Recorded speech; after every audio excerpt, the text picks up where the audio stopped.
Buenas tardes a todos. Bienvenidos. Para una mejor experiencia, les solicitamos por favor que mantengan sus micrófonos en mute. Todo el material que presentaremos puede ser utilizado para difusión y promoción. Muchas gracias y que disfruten del evento.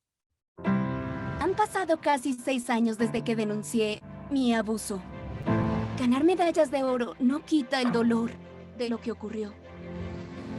Voy a embarcarme en este viaje de sanación. Renuncié a mi voz durante mucho tiempo. Estaba tan conmocionada. Para mí la cura era una lucha. Solo quiero asegurarme de darles todo lo que necesitan.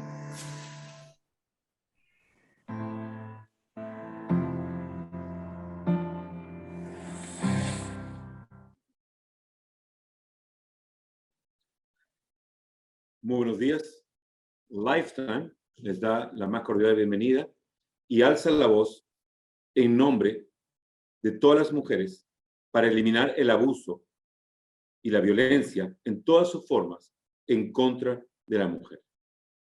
Hoy tenemos el orgullo de presentar a ustedes el especial ALY RAISMAN de la oscuridad a la luz.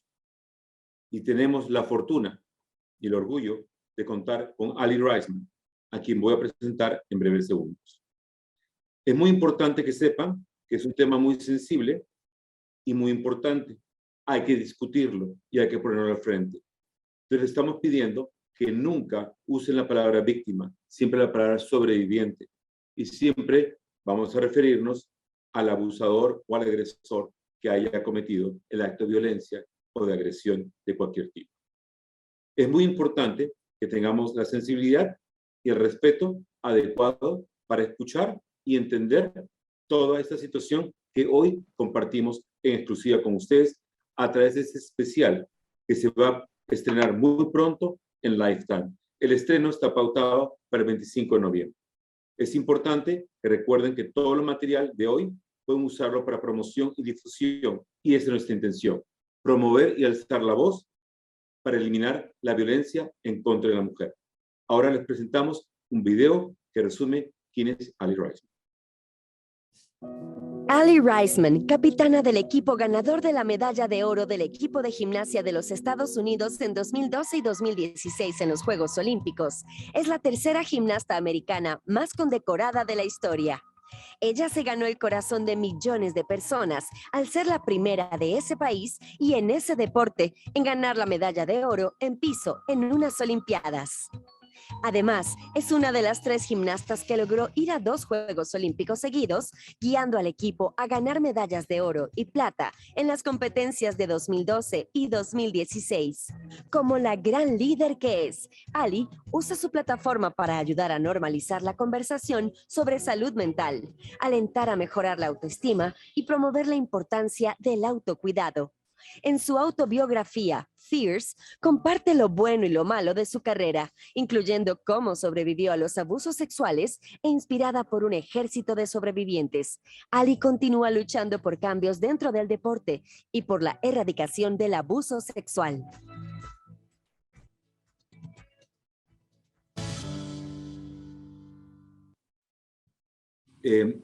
Hoy tengo el orgullo de presentar a la múltiple campeona olímpica de los Estados Unidos, ALY RAISMAN, que hoy tiene un especial ALY RAISMAN de la oscuridad a la luz, en donde ella, como activista, ayuda a muchas personas a entender lo que les ha ocurrido y a sanar en ese proceso, a través de este programa que promete romper todas las barreras.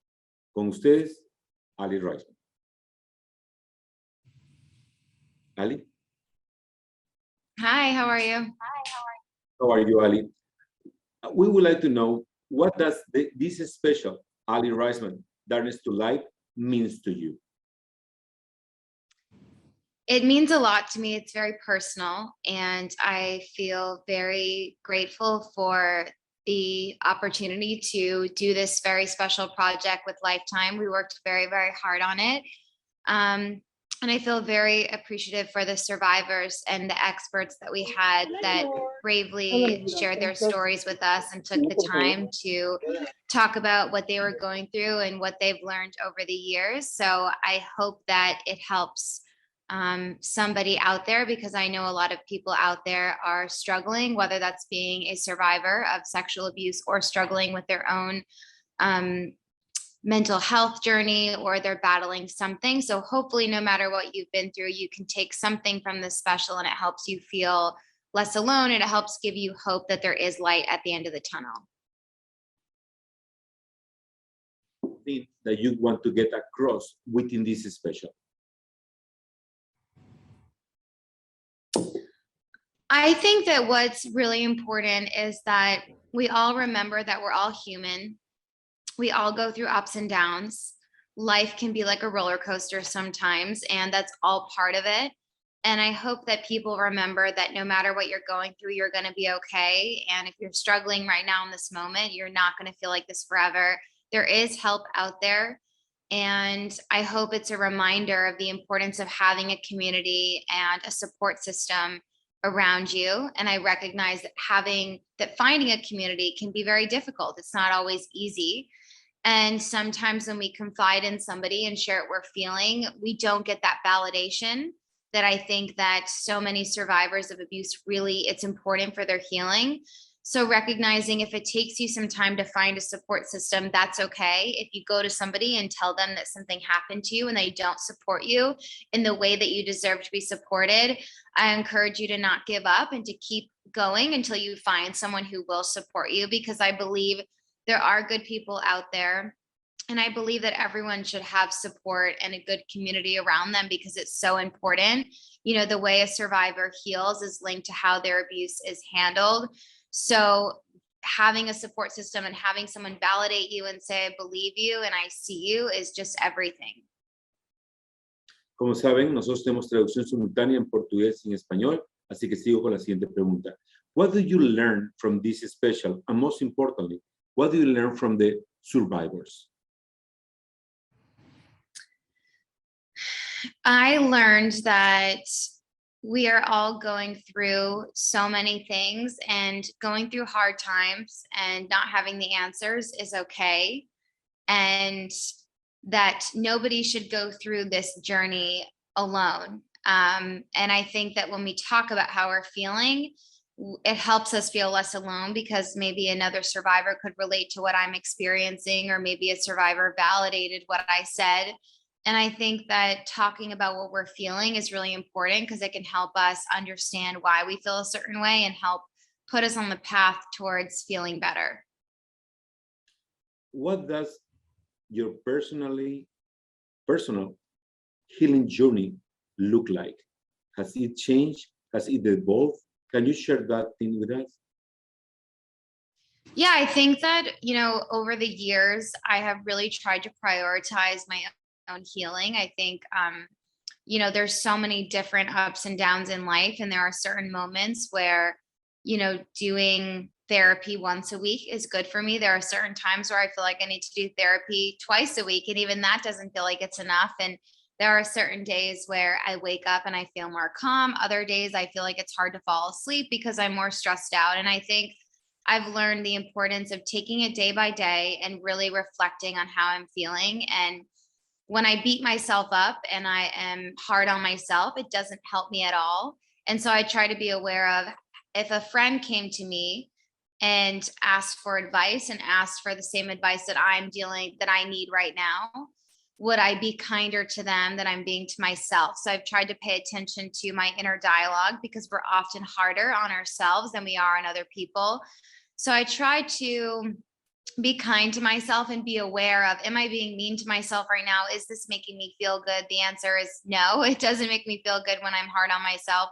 And just taking it day by day. You know, I think after this show came out, we had been working on it for so many years, and, you know, we had finished filming, you know, like a couple of weeks or a month or so before this actually ended up airing. And so it was just such an incredible experience getting together with the survivors and adding in all the little bits and pieces to kind of make this what it is right now. And so it was such a great experience, and I feel so grateful for the opportunity. And then to have the show air and to get messages from survivors that have said that it helped them, or it even helped them realize that they were a survivor too. And some people have said it gave them courage to ask for help, which is amazing. It just really motivates me to continue to do this because I think it's really, we need to have more conversations and more support systems for survivors out there, more education and prevention. But I also recognize when you ask about my healing journey,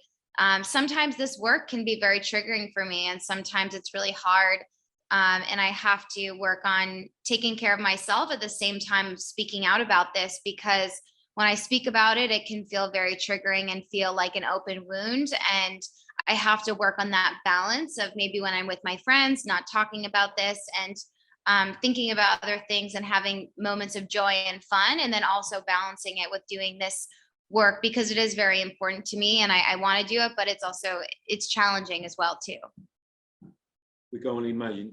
So what inspired you or make you share your story with others and advocate for others?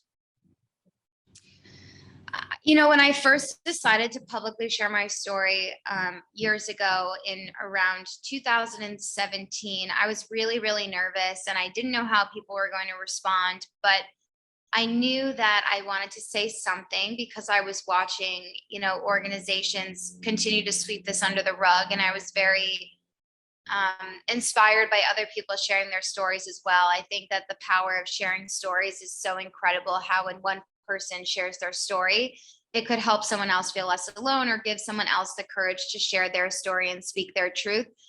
And I think that we really saw that during when the Me Too movement was really, really in the media and on Twitter and on social media. And so many people were supporting survivors and sharing stories like we've never seen before.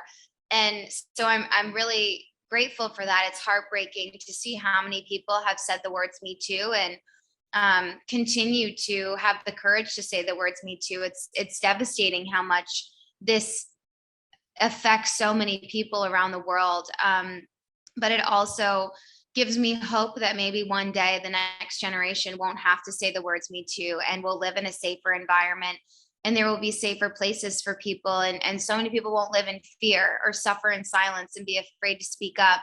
So I think I feel very motivated by the change that I want to see. And I feel that our society has a long, long way to go, but I am hopeful that if we take it one day at a time, more people will begin to understand the severity of the issue and the importance of education and prevention. You know, I am partnered with Darkness to Light, and we had some of the Darkness to Light experts on the show, and they were involved in the show. Anton Gunn from Darkness to Light was actually on the show, and then we had a lot of conversations with Darkness to Light as well, just making sure that we were doing as much as we can to provide education and prevention and talking about this in case there were adults out there that wanted to learn more and want to see how they can help.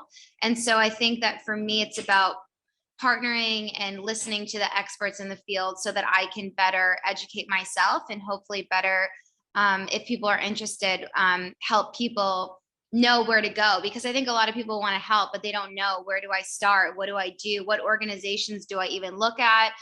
We also worked a lot with RAIN, and Darkness to Light and RAIN have been wonderful to work with, and super grateful for their help and putting the show together.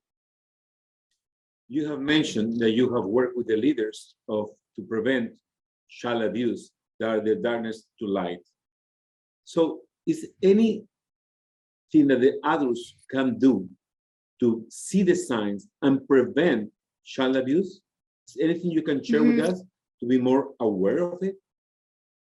Yeah, that's a very important question, and thank you for asking that. So Darkness to Light and I actually provide the training for free. If anyone is interested in taking, Darkness to Light has training available for people that is free, and I've taken that.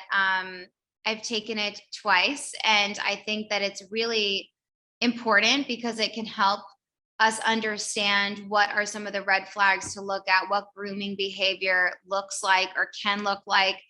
And when I had actually watched the training a couple of years ago for the first time, I had thought, I wish I saw this when I was a teenager, because I would have been able to recognize that something that was happening to me was wrong, or at least I would have had the confidence, hopefully, to ask questions. Sorry, that's my puppy Milo. Because I think that asking questions is so important, and encouraging kids, even if you're unsure, asking questions can help keep you safe.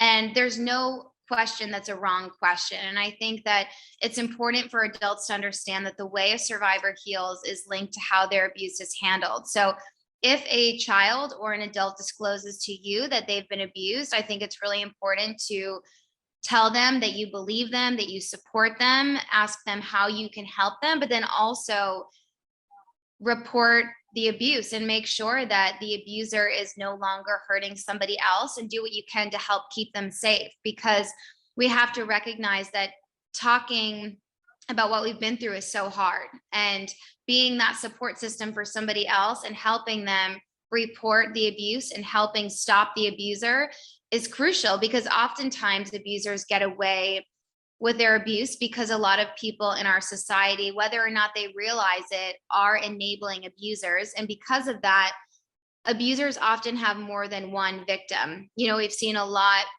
of stories in the news about abusers that have hundreds and thousands of victims.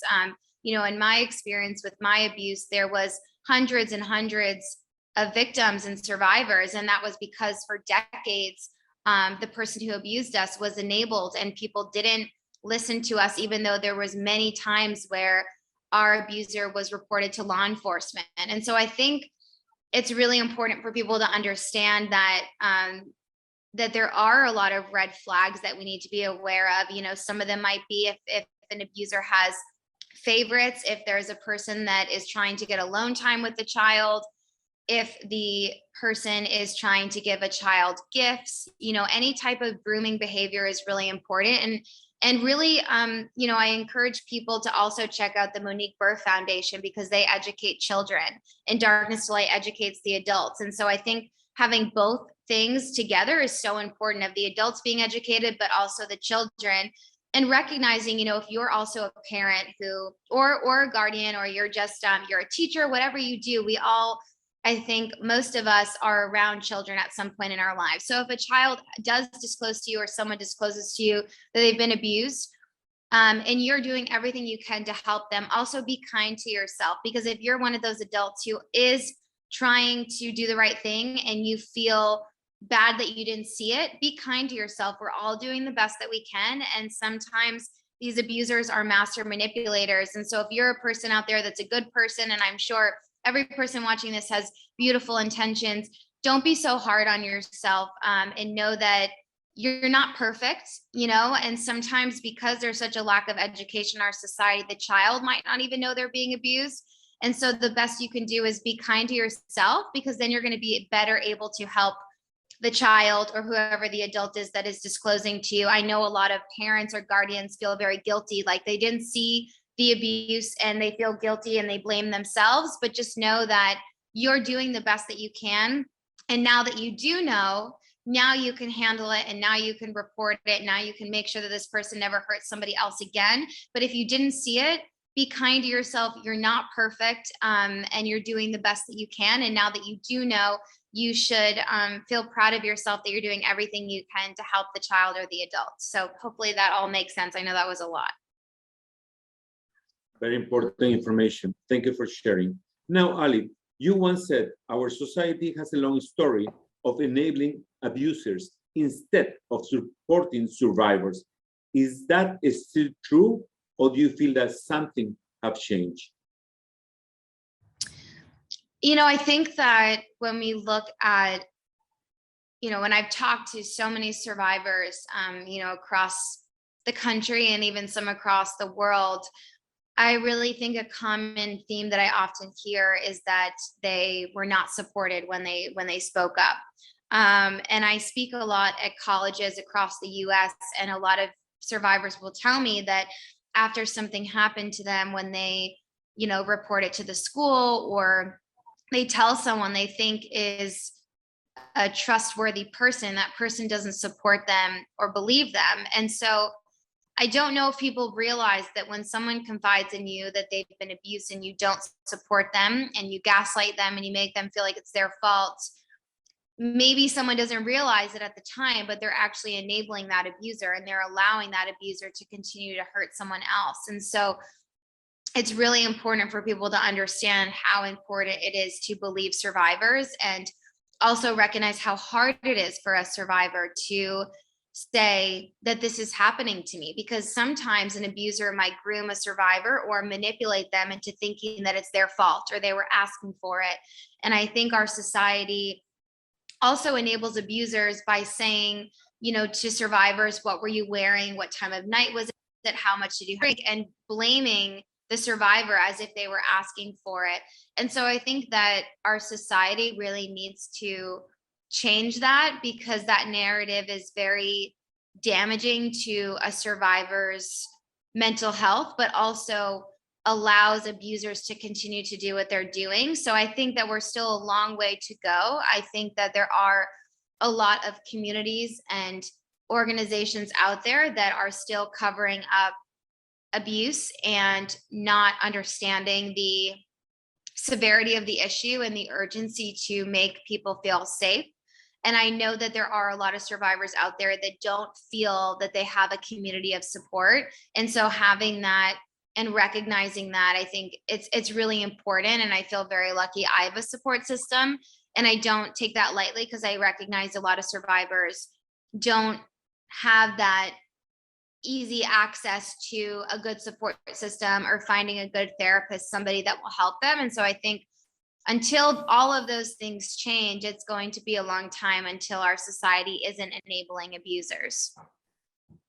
Do you have any advice for any girl or any woman or boy that is dealing with trauma or with abuse? Yeah, I think that one of the most important things that we also have to recognize as a society is that it is not just women or girls who are survivors of abuse. It's boys, men, and however one chooses to identify. It can unfortunately happen to anyone. And I think that our society doesn't recognize how common this issue is. And so what I would say to anybody out there who's struggling with coming to terms of what happened to them is to be kind to yourself and know that it's not your fault, and to know that if you're struggling right now, it's okay. It's okay to not be okay. It's okay to ask for help. You're not going to feel like this forever. And there truly is good people help out there. And I encourage you to find somebody in your life, whether it is a friend, a family member, a coach, a mentor, a therapist, anybody in your life. Just go to them for help and get the support that you need, because there's nothing wrong with asking for help or talking to somebody. I do it all the time. I think it's so important to have somebody we can go to that makes us feel safe, and give yourself permission to relax. If there's certain days where you feel that you're really struggling and you're feeling really anxious and your trauma is really affecting you that day, you're struggling with PTSD, give yourself permission to just relax. If it helps you and you want to write, if you need to go for a walk outside, if you need to just lay down and take a nap, just be kind to yourself and give yourself what you need, and know that unfortunately we're not going to feel better overnight, and that's okay. And it's frustrating because we don't want to feel like this for a long time, but just give yourself what you need and give yourself permission to just relax. If you want to like lay on the couch and watch some fun TV, do that. If that's what you need to take your mind off of what's happening to you, just give yourself permission to just do what feels good for you. And don't forget to treat yourself like you would treat a loved one or someone you care about.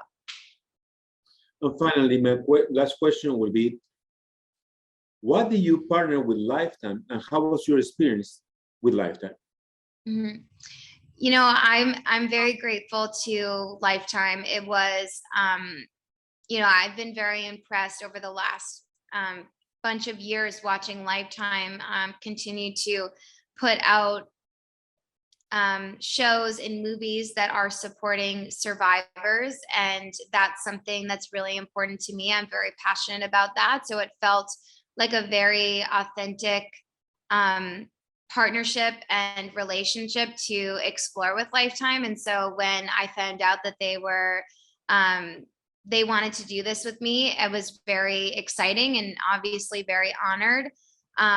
And it's been wonderful. I've worked very closely with the president of Lifetime as well on this project. And so I felt very honored, and it meant a lot to me that they took this very seriously, and it meant a lot to them. And Lifetime has been very supportive of my journey and continues to support survivors of abuse. And I think that whenever I'm choosing a partner in anything in life, it's really important that our values align and that we care about the same things and are passionate about the same things. So it felt like a really good fit.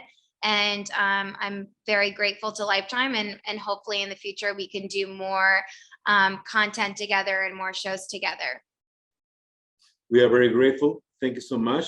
Before we go to the Q&A, I want to remind everybody that we are going to be able to watch the premiere of this special, ALY RAISMAN From Darkness to Light, on November 25th. Vamos a poder ver el estreno del documental De la Oscuridad a la Luz con ALY RAISMAN el día 25 de noviembre en México a las 10 de la noche, en Colombia a las 9 y en Argentina a las 11 y también en Brasil. Así que por favor no dejen de verlo. Como ven, ALY no solamente siente, sino que sabe perfectamente lo que está hablando y quiere hacer una gran diferencia junto con Lifetime. Necesitamos de todo el apoyo de ustedes. Ahora, Mariana, vamos para las preguntas y respuestas, por favor. Yes, Cesar, we're going to start with Hernán Sartori from Clarín newspaper, Argentina. Mariana, you ready? Hello, good afternoon. How are you, everyone? It's a pleasure to talk to you, ALY. Is everyone listening to me? Yes? Yes, I can hear you.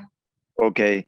Not only you, but every survivor of sexual abuse suffer what no one must suffer, and that is terrible for itself, but many trusted in doctors or relatives who were the abusers. And then you look for justice, and you found some institutions who are supposed to take care of you.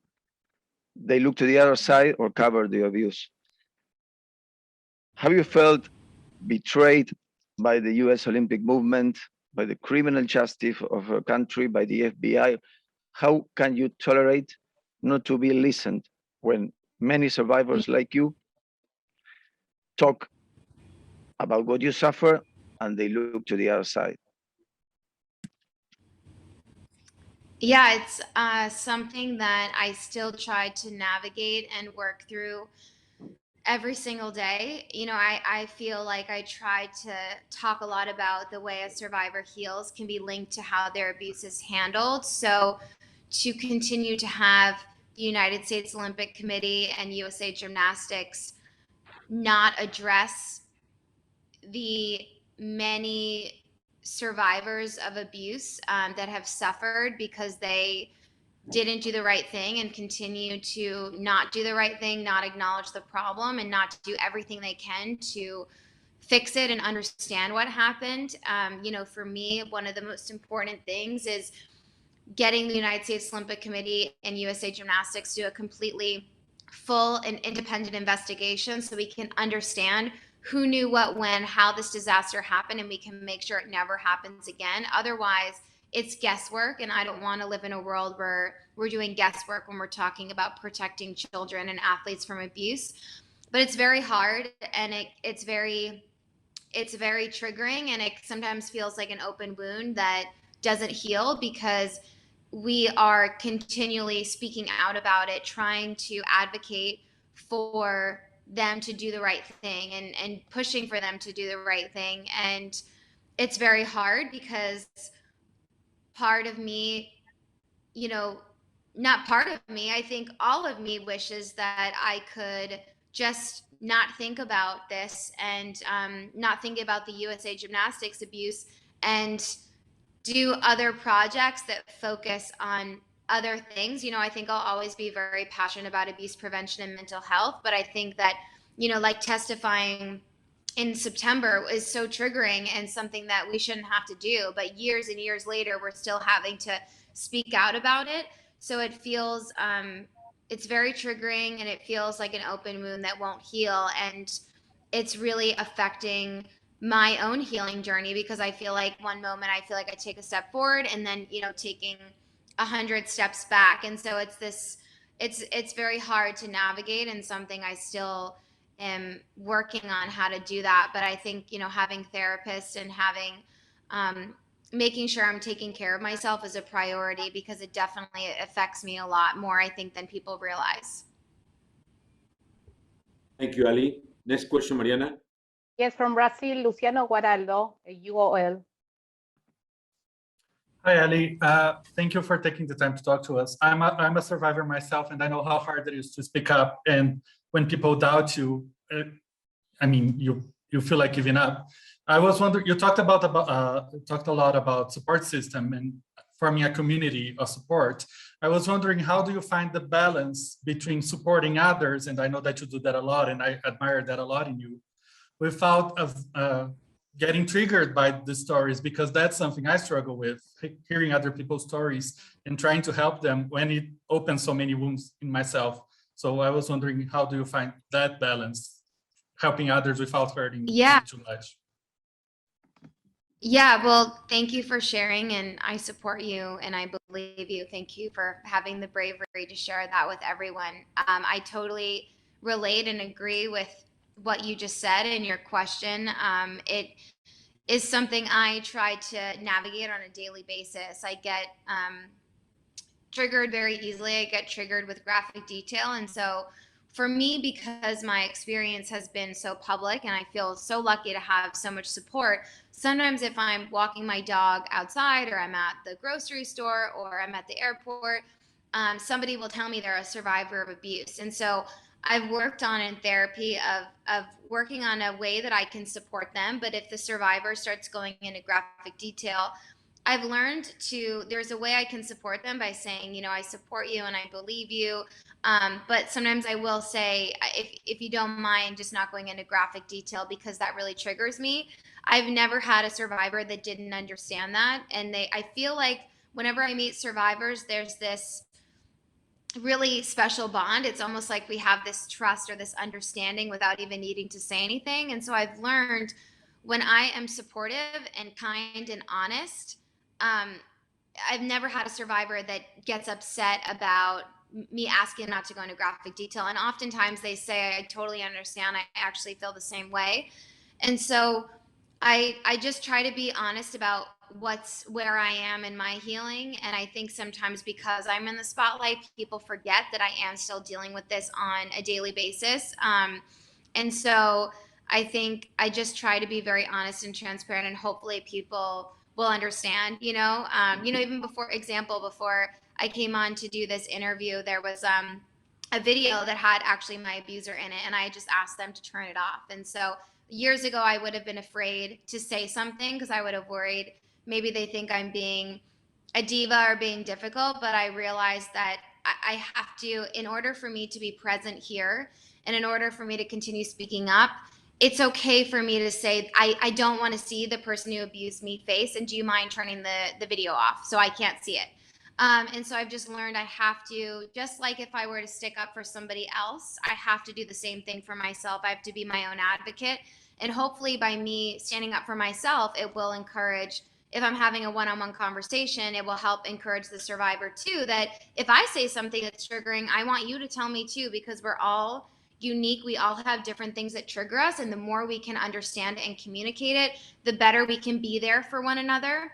Because if someone's triggering me, I'm not going to be there. Like, I'm going to be in a completely different place. I'm not going to be present. And I think also just trying to take care of myself, of, realizing that on a day like today, when I'm feeling like I'm going to be talking about abuse in my own story a lot, tonight I'm actually just going to take it easy and take some time for myself, hang out with my puppy, who brings me a lot of joy, but making sure I'm not overdoing it and not talking about it all day or multiple days in a row, so that I can just kind of like have some sort of balance is super important. So hopefully that makes sense. I'm still trying to figure it out. And it's a work in progress, but finding people in my life that also help me laugh and not think about this is also really important too. Thank you and congratulations on your beautiful work. Next question, Mariana. Yes, Angie Acosta from Red Más Noticias, Colombia. Hi, Ali. Nice to meet you. And thank you for sharing everything that you have talked here. And I am wondering, you talk a lot about how therapy is helping you to heal. And I was thinking about how is the mental issues treated on Olympic US Committee, and why, like as Simone Biles, you are asking to the Congress to do better things in related to mental health. So related to that, I want to ask you, like, if it was for you, what will you do in related to mental issues for the Olympic people and your companions? Yeah, that's a great question. And I think that mental health is so important. When I was training, I put more emphasis on, if I hurt my wrist, I would take time off. But I didn't understand until after I finished competing that I needed to put the same emphasis, maybe even more, on my mental health. If I was feeling really anxious or depressed, I needed to take time for myself and really ask for help, just like I would go to the doctor if my wrist hurt. But that wasn't talked about when I was training. And I think that mental health is extremely important. I feel that it's important for the athletes that are training while they're competing. It's crucial, but it's also really important for when the athlete is done competing. What people don't realize is when we're done competing, we're not taught how to navigate the next chapter of our life. When the athlete is done, sometimes you train your whole life for the Olympics and then you compete. Some of the athletes do really well, some of them don't do as well as they wanted to, and they might be completely heartbroken.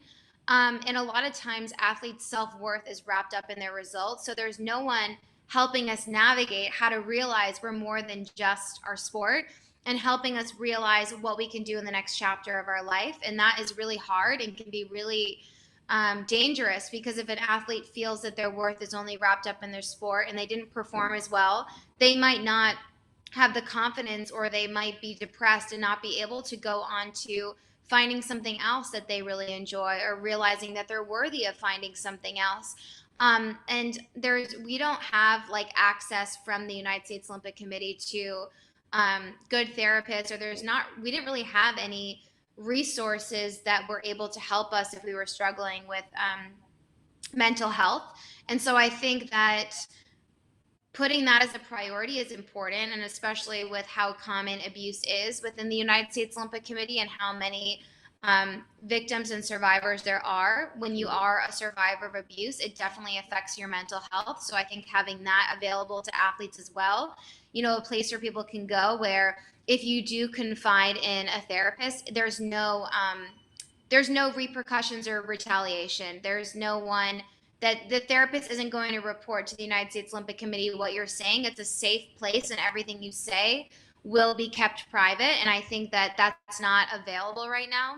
So I think that partnering with an organization that are the experts in the mental health field, and getting people access to therapists, getting people access to communities and support systems. So these athletes, they might feel better at first starting off with being in a support group with other athletes who are going through the same thing. I understand going to therapy can be intimidating. So having different places for athletes to go, if an athlete wants to do therapy, be in a support group, if they feel better, journaling in a support group and not talking, there has to be different places for athletes to go to, because mental health isn't one size fits all. And that's not what we have right now. And that needs to be available for athletes for before they compete, during competition, and after, to help them with the next chapter of their life. Thank you. Thank you, Ali. Next question, please, Mariana. Yeah, from Daniela Echeverri from Teis Sports Network.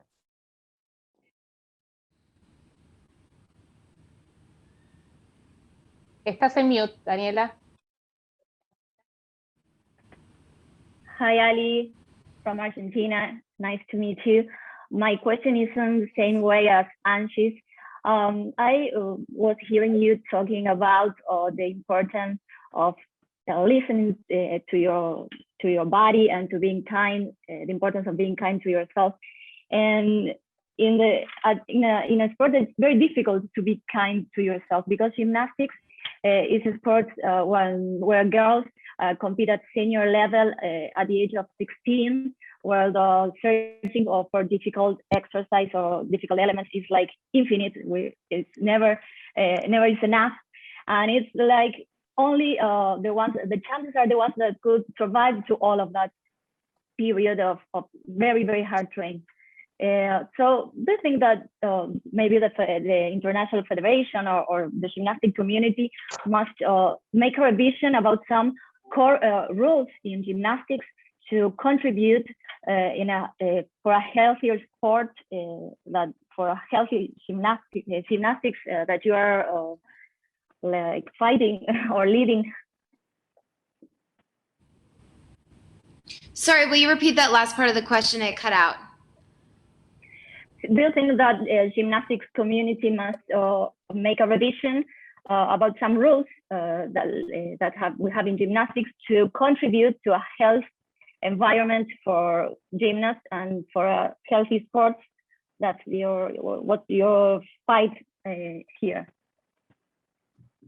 Yeah, I believe that the United States Olympic Committee and USA Gymnastics have to do more to support their athletes.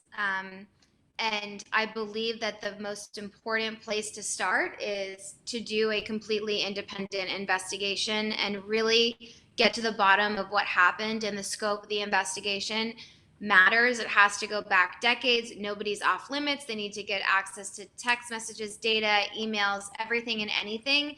And that will be the only way that there is trust within the sport, because trust is really important. And it's crucial that the athletes, the families, the guardians, whoever is in charge of these athletes that are in the sports, they deserve answers, and they deserve to know that when they're dropping their kid off at gymnastics, that they can trust that the organization has their back. And if something happens, it will be handled with the utmost urgency, sensitivity, and it will be handled in the right way that has the best interest of the child, not the organization. And I know I sound like a broken record, but the investigation is crucial in order for us to believe in a safer future, because without that, we're not going to have the answers, and we don't want to go off of guesswork. And we want to know that every single person who covered up our abuse is gone, and that we need to also understand what policies are in place or were in place that allowed this monster to thrive for decades, and what we can do to figure out to change those policies. Because without the investigation and changing policies and really having a clear understanding of everything, we can't believe in a safer future. Thank you. Next question, Mariana, please. Yes, from Mexico, Reforma newspaper, Fernanda Palacios.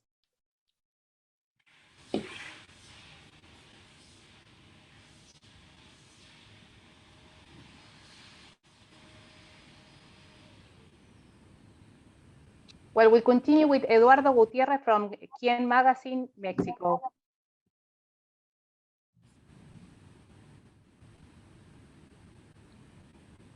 Eduardo? Well, let's try Fernando Cis from TNT Network, the TNT Sport Network.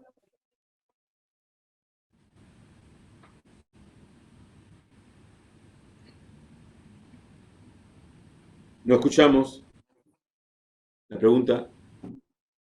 Fernando Cis from TNT Sport Network, are you there?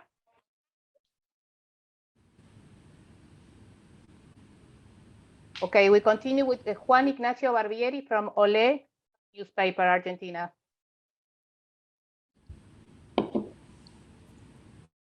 Hello.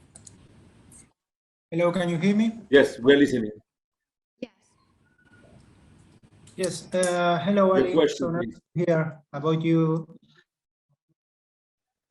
My question is, have you received any messages from people of other countries, for example, South America, Europe, Asia? After this, if you have received any kind of emails or correspondence from people from Latin America or South America asking for advice or for help. You know, I've been so blown away by the support that I've received over the years. And yes, I have received messages, and, you know, we sometimes get emails or letters, or I get direct messages on Instagram, and I do get messages from people all over the world. And it's a combination of heartbreaking to hear how many people can relate to my experience, or how many people are struggling in some way. But it also, I feel a sense of community, and I feel, since I came forward and shared my story about abuse, I've felt more connected to people that I don't know more than I ever have before. And so I feel very grateful, and I feel like I do have a community of people all over the world, even if I haven't met them personally, but maybe we've exchanged messages back and forth, and we can relate to each other on some level. So I feel very grateful for that. Thank you, Ali. Next question, please. Yes, from Liza Zanetti from Splash, Brazil. Hi, Ali. Thanks for having me. So when you and other athletes testified before Senate on last September, there were very specific demands and was a very powerful testimonial. So what you and other athletes are seeking now in terms of changes on how these investigations are handled, especially by the FBI and the DOJ? Thank you. Mm-hmm. Yeah, you know, we're still, I really don't have an update of what's happening since we testified. I have learned over the years that a lot of this stuff takes so much time, and that is really also hard in my own healing journey, as I've had to try to meditate a lot and take time because it is really frustrating. And it's been, you know, I reported my abuse I believe over 6 years ago. And so it's been a long time. And some of the survivors even reported their abuse decades ago. And so the fact that we still don't have answers is unacceptable. And I do believe that there are senators who are really supporting us and are doing what they can to help us push this forward. I haven't received any updates besides, I believe they were going to be looking into the FBI again, but I don't have any updates besides that. I wish I did, but I think for us, it's, you know, without sounding like a broken record, you know, we just keep trying to push for the independent investigation and getting answers. And once we have those answers, you know, relying on people in positions of power to do the right thing. And if somebody feels that person should be held accountable, then that should be what happens, and helping us figure out ways to change the policies and make sure it's a safer environment. But I also think that the whole system really needs to be looked at, and there needs to be a lot of changes. And, you know, hopefully for us, the survivors, we won't have to keep testifying and speaking out, because I know it really takes a toll on all of us, and we all just want to be able to see the organizations change, and we also want to be able to just heal. And every time we speak out, it definitely prevents that from happening, and feels like I'm taking a lot of steps backwards. So it's definitely a balance, and I still feel like I haven't fully covered from testifying. I think it hit me a lot in the last couple of weeks, and I'm figuring out how to rest more and navigate that, because it's exhausting, for lack of a better word. Thank you, Ali. Mariana, next question, yes. please. Eleni Ligio from El Sol de México newspaper. Thank you. Hi, Ali. First of all, I want to tell you that you're very brave for speaking about all of this and supporting other victims. I would like to ask you about your relationship with the other gymnasts. How did it change, and are you still in touch with them? And how do you help them with these mental health issues? Yeah, you know, I think that my teammates and I have been through some really incredible moments together. I think we've experienced some of the best moments of our lives together. And we've also experienced some of the hardest moments of our lives together. So I feel very connected to my teammates in a way that I don't always have that same relationship with my other friends that I didn't do gymnastics with. So I feel very connected to them. And they've certainly been people in my life that I call when I'm going through a hard time, because I feel like they understand me and they get me, which really means a lot as a survivor, to have that validation and to feel really seen and heard. And, you know, my relationship with my teammates is we try to be as open and honest with each other. So there are some times when we chat on the phone and maybe one of us will say, I don't want to talk about this today, and we don't talk about it. I will say though, we don't, when we're chatting, most of the time we're not talking about the abuse. Of course, when we testified, that was very top of mind for us. So we would chat about it in case we wanted to be there for each other, in case somebody wanted to chat about something. But we don't chat about this most of the time. When we talk about other things. We talk about, you know, other stuff going on in our lives, what we're excited about. You know, if I FaceTime them, I show them Milo, who's right here. So I think life is all about balance. You have moments in friendships where you're laughing and having fun, and then you also be there for them when you need it. But I think recognizing, like, we don't talk about it most of the time because it's hard, and I think we don't want to talk about it. But if we do want to talk about it, we're also there for each other as well. But of course, in the moments when we are testifying, for example, if that's like what's going on at that time, we are there for each other and we might talk about it a little bit more. Thank you so much, Ali. Next question, please. Yes, from Infobae Colombia, Nelson Daniel Guerrero.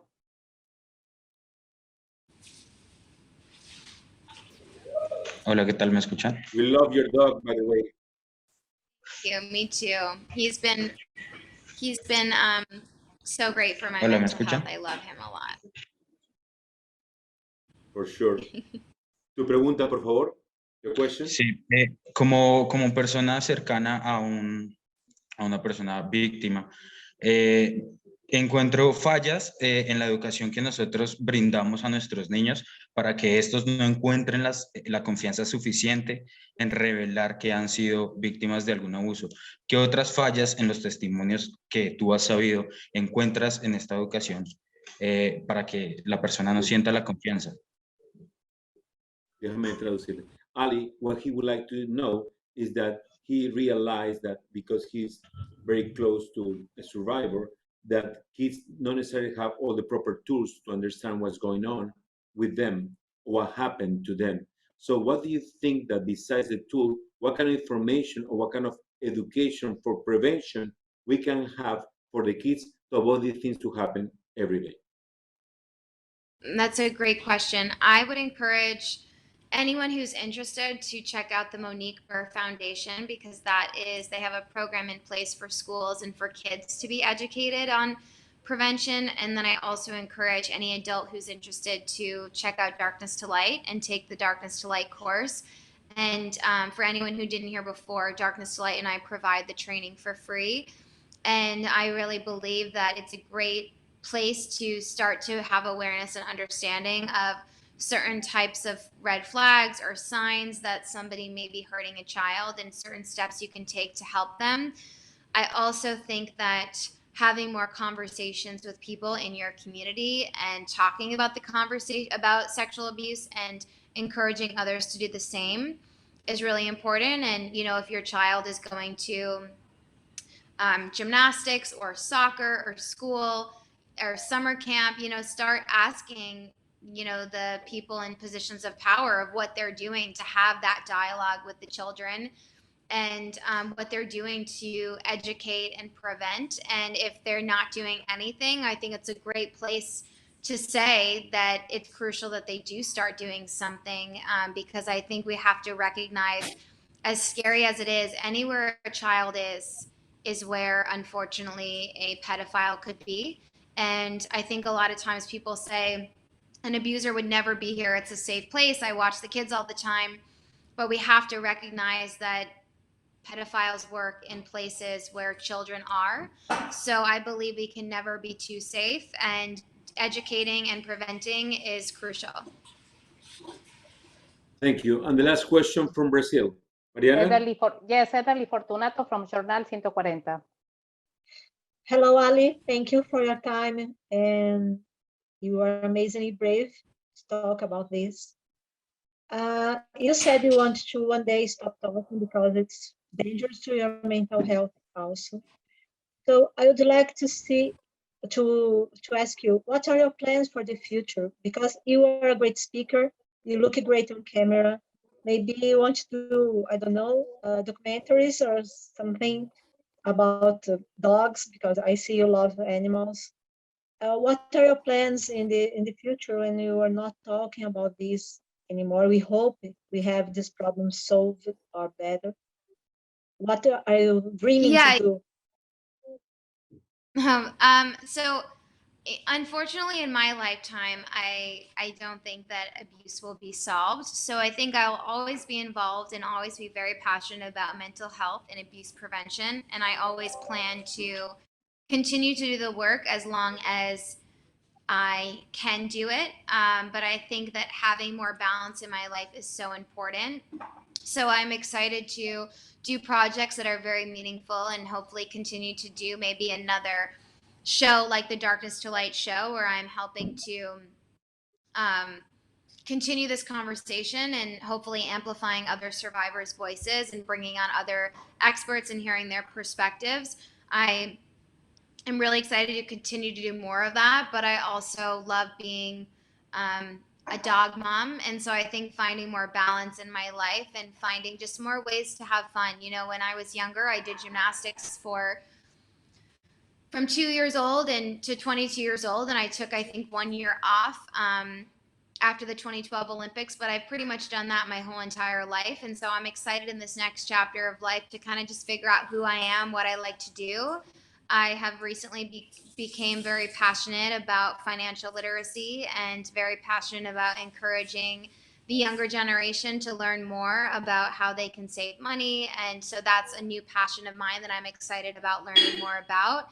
And then also just having more fun. And I love gardening. I love being with friends and family. I love being outside. I'm learning how to cook. So I think my goal for the future is just figuring out who I am. If I took away the survivor, advocate, gymnast, who would I be? And figuring out what else I'm passionate about too, because I think life is really about balance, and it's really important to have something you're passionate about and have something that's having a positive impact on the world, hopefully, and then also having days where we're just having fun and doing silly stuff too. Thank you so much, Mariana, for the questions. Ali, we want to thank you from the bottom of our hearts for being so amazing. What a wonderful human being. Such a generosity in every word, in every feeling that you're sharing with all of us. We are a better human beings after listening to you and sharing with you. Now we know a little more how to be there for others, how to become a better and bigger support group, how to be more in the prevention and education area to avoid these things to happen. And we don't want this to become the norm. We want this to become the exception. And I think your example and your words are going to always remain with us in our hearts and in our minds. Thank you so much for sharing your story, your strengths, and raising your voice to say stop and no more violence, no more abuse to anyone. Thank you so much. Thank you so much. Thank you for all your time. I really appreciate it. And your words are very kind. Thank you. Thank you. Till the next time. And you are not alone. We are with you, and we're sharing the links for the organizations that you mentioned, so everybody has more information and more tools. That's what we need, education and tools. Thank you so much. Take care. Mariana, por favor, Juan Pablo, vamos a compartir el spot y gracias a todos por acompañarnos hoy día, gracias a Ali y gracias a todos los periodistas por su apoyo, y estamos todos en esta lucha para eliminar la violencia y el abuso contra la mujer, contra los niños y contra todo el mundo. Lo más importante aquí es prevención, educación, información y estar ahí para poder apoyar a aquellas personas que necesitan nuestra ayuda y que son indefensos porque no tienen las herramientas, no tienen la educación necesaria. Así que no dejen de ver este documental maravilloso con Ali RAISMAN de la oscuridad a la luz este noviembre 25 solamente por Lifetime. Gracias a todos por el apoyo y buenas tardes. Thank you so much. Thank you. Thank you so much. Okay, so I am going on this journey and I'm going to be meeting with survivors. And as you know, the healing process is different for every single survivor. And it's something that is so important to me because it can be so frightening and scary to face it. And so I am meeting with survivors, hearing their stories, and trying to help them heal. And so I was just wondering if you had any advice or anything that will help me better support survivors on this journey. The most important thing is for you to take care of yourself. You know, it is almost a ministry to be able to, and a gift to be able to come into the lives of people and try to help them walk through this process or start it or continue it or whatever. But it's so draining and it is so all-encompassing that you have to prioritize your well-being. You have to check in with yourself and know when it's too much.